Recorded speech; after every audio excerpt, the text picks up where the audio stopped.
코카콜라와 펩시콜라 중 어느 콜라가 더 맛있는 콜라라고 생각하는가? 나는 당연히 이 빨간 놈이 더 맛있다고 생각했다. 하지만 나의 편견을 무너뜨린 실험 결과가 하나 있는데, 코카콜라에 밀려 수차례 파산 위기를 겪은 펩시콜라는 1973년 펩시 챌린지를 진행하게 된다. 상표를 지운 채 대중들을 대상으로 더 맛있는 콜라를 선택하도록 했는데, 이 실험에서 펩시를 선택한 사람이 52%, 코카콜라를 선택한 사람이 48%였다. 이는 모두를 놀라게 할 만한 충격적인 결과였다. 당시 부동의 1위 자리답게 대부분의 사람이 코카콜라를 좋아했으며, 실험 참가자들의 사전 선호도 조사 역시 코카콜라가 훨씬 우세했기 때문이다. 펩시콜라는 이 실험을 마케팅으로 이용해 사람들에게 편견에 갇혀있다는 사실을 알린 후 처음으로 콜라 시장 점유율 1등을 차지하기도 했다. 사람들은 왜 코카콜라가 더 맛있다고 생각했을까? 그 이유는 편견 때문이다. 두 콜라는 디자인과 가격만 다를 뿐 맛의 차이는 거의 없지만, 더 비싸고 디자인도 깔끔한 코카콜라가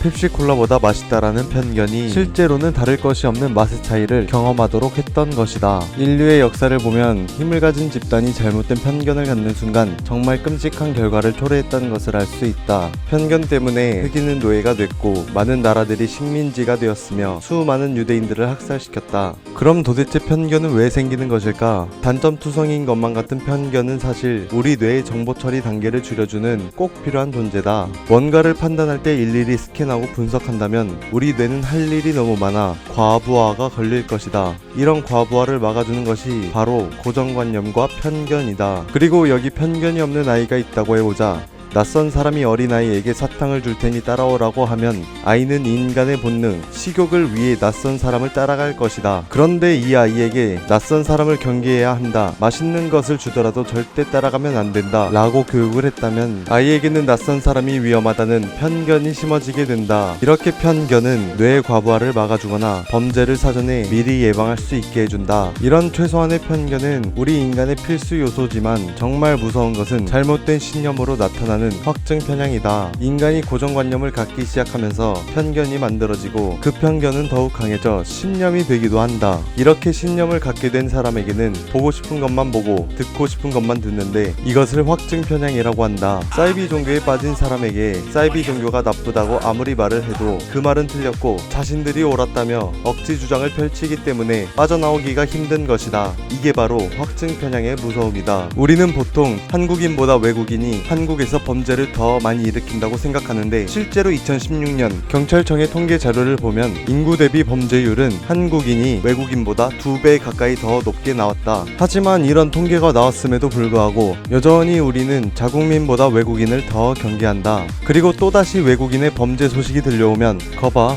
역시 라는 생각을 하며 내 편견이 더 강화될 것이다. 외국인이 범죄를 더 많이 일으킨다는 내 편견은 이미 무의식 속 깊은 곳에 들어있고, 인간의 뇌는 이미 굳혀진 내 기대에 부합하는 정보만을 받아들이고 싶어하기 때문이다. 그래서 우리는 내 신념과 부합하는 가짜 뉴스를 믿고 그 정보를 출처로 또 다른 가짜 뉴스를 만든다. 사회에 큰 파장을 불러올 수 있는 가짜 뉴스에 더 이상 속지 말길 바란다.